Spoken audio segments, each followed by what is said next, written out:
Bonjour et bienvenue sur ma chaîne, je m'appelle Téclair. Ici on parle de mindset féminin, de stratégie féminine. Et si c'est la première fois que vous êtes là, bienvenue. Si vous êtes une abonnée habituelle, merci encore d'être là. Oui, cette semaine, je mets du contenu. Je suis inspirée. J'aimerais qu'on parle aujourd'hui de... En fait, les femmes, quand on mène des actions ou des projets, quand on essaye de changer les lignes, bouger les lignes de notre destin, je sais que vous avez reconnu que j'aime bien cette expression, bouger les lignes du destin. Des fois, donc, on a parlé des jours précédents de la peur d'oser, la peur d'être puni pour avoir osé. Et aujourd'hui, j'aimerais qu'on parle des types d'actions qu'on mène le plus souvent. Donc, pour moi, avec mes recherches et avec ma réflexion personnelle, j'ai réfléchi, je me suis dit, j'ai l'impression qu'il y a vraiment deux types d'actions, juste pour nous faire nous rendre compte de est-ce qu'on mène vraiment les bonnes actions pour notre vie, on mène vraiment pour notre vie, pour nos projets, pour notre avancement. Parce qu'il y a deux sortes d'actions, moi, je me suis noté ça. Il y a les actions latérales.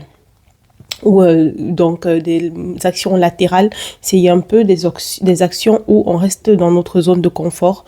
On a une impression de travailler, mais en fait, il n'y a pas de transformation. C'est pas des actions qui mènent à une transformation, à un changement, à une autre réalité carrément. Par exemple, un exemple d'action, c'est le fait de refaire son agenda, refaire son business plan 6000 fois, 10 fois, sans vraiment sans vraiment cocher la première chose à faire, par exemple. Ou encore le fait de passer des heures à regarder des vidéos de motivation, regarder des vidéos sur le business, regarder des vidéos sur le montage, parce que peut-être que tu veux monter des vidéos, tu veux te mettre sur des réseaux, regarder des vidéos sur comment le tuto les 7 façons de encore et encore sans vraiment passer à l'action, sans se mettre sur le terrain en fait, sans passer à l'action. Ou encore d'autres actions latérales, ça peut être même acheter simplement un nouveau carnet en se disant oui, j'achète le nouveau carnet, c'est dans ce carnet que je vais voir l'aboutissement de tel projet, donc je vais le noter, je vais regarder ma progression, mais jamais on ne progresse. Jamais on ne fait même le premier pas. Par exemple, acheter une nouvelle appli. Donc, tu as décidé de te mettre sur les réseaux, tu achètes ton appli CapCut et jamais tu l'utilises. Un an passe, tu payes, tu payes l'abonnement finalement gratuitement pour rien. Ou bien acheter une nouvelle formation. Ça, nous les femmes, on est bien fortes là-dessus. On achète une nouvelle formation encore et encore pour avoir l'impression qu'on est en train de faire quelque chose, qu'on est en train d'acquérir une compétence. Mais acheter une formation, même se former sans passer à l'acte, sans pratiquer ce pourquoi on s'est formé, c'est vraiment jeter de l'argent, perdre du temps et de l'énergie. Maintenant, passons aux actions puissantes. Celles qui sont vraiment... qui changent vraiment, qui bougent vraiment les lignes du destin, celles qui apportent, qui sont inconfortables. C'est ça, c'est les caractéristiques des actions puissantes, c'est que ça nous fait sortir de notre zone de confort.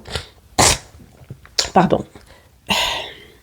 C'est que ça nous fait sortir de notre zone de confort. Ces actions nous font prendre des risques. Elles nous poussent à une avancée réelle. Donc, on sent que c'est réel, là, ça arrive. Et ces actions-là, elles sont liées du moins, la peur les suit. Parce que lorsqu'on veut la mener, ou même pendant qu'on est en train de le faire, on a comme une boule au ventre parce qu'on sent qu'on est en train de se transformer. On est en train de devenir quelqu'un d'autre. On est en train de toucher du doigt la réalité qu'on veut. Par exemple, ce serait fixer un rendez-vous avec la banque pour un projet. Tu as fixé le rendez-vous, tu sais qu'il y a le rendez-vous, tu sens que ça se concrétise. Il faut vraiment que tu le prennes au sérieux. Fixer un rendez-vous avec, un expert comptable ou un juriste pour décider de ton style d'entreprise, décider de la forme juridique de ton entreprise. Là, ça se concrétise. C'est créer même une entreprise, se poser, se dire, ok, je la crée, je me pose sur le site et puis je fais ce qu'il y a à faire. J'ai noté aussi que c'est même des fois annoncer en amont à ton audience sur tes réseaux que j'ai tel produit qui va sortir ou bien cette année je vais faire ça, se mettre en avant, se mettre dans le risque et dans l'inconfort de cette façon, s'exposer déjà à la nouvelle réalité en fait. Il y a même aussi décidé de publier ton premier contenu stratégique. Je sais qu'avant que je ne me décide de publier ma première vidéo, j'ai vraiment tergiversé, j'étais vraiment pas bien dans le sens où je me disais, et si je la refaisais encore et encore. Ma première vidéo était la moins bonne des vidéos, mais vraiment, mais il fallait la mettre. J'étais pas sûre, je parlais avec une voix, genre, j'étais vraiment toute petite dans ma voix comme ça, tellement je voulais pas prendre de place et prendre de l'espace.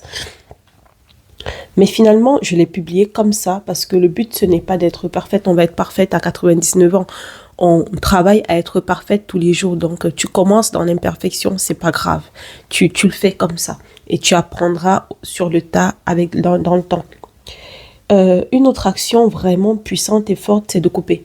Par exemple, dire non radicalement à des relations qui t'avancent pas, à des événements qui n'avancent pas ton projet en fait, à un environnement qui ne t'avance pas.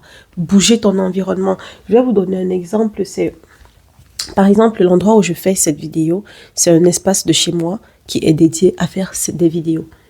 Avant, j'avais du mal à être constante aussi parce que je cherchais toujours un endroit. Est-ce que je le fais ici? Est-ce que je le fais là-bas? Tantôt, j'ai décidé de faire un endroit dédié à mes vidéos et j'ai posé mon matériel. Donc, il me suffit juste de m'asseoir. Donc là, vraiment, pour ne pas venir m'asseoir, il faut que je trouve encore une autre raison. Il y en a, oui, c'est vrai, mais je vais dire que faire que son environnement nous serve, donc prendre des décisions radicales qui changent l'environnement, changent notre quotidien, changent nos habitudes, changent même les personnes avec qui on est en contact. Donc, c'était tout pour cette vidéo. J'espère que ça vous a plu, mais vraiment, l'idée, c'était de vous donner une idée de est-ce que vous faites des actions latérales qui restent dans votre zone de confort? Ou est-ce que vous avez des actions puissantes qui vous propulsent dans votre réalité, dans votre avenir, dans ce que vous voulez? Parce que c'est aussi ça le saut quantique, c'est aussi ça de plier les lignes, de plier... Pardon. C'est aussi ça que de plier... C'est aussi ça que de plier le temps, c'est de mener des actions ultra puissantes qui bougent vraiment, genre qui nous font peur, c'est vrai, qui nous font prendre du risque, mais tu bouges les lignes du destin qui nous font vraiment avancer dans ce qu'on veut vers nos rêves et nos désirs. Merci d'avoir écouté cette vidéo. J'espère que ça vous a plu. N'hésitez pas de liker, de vous abonner. À bientôt pour une prochaine vidéo. Au revoir.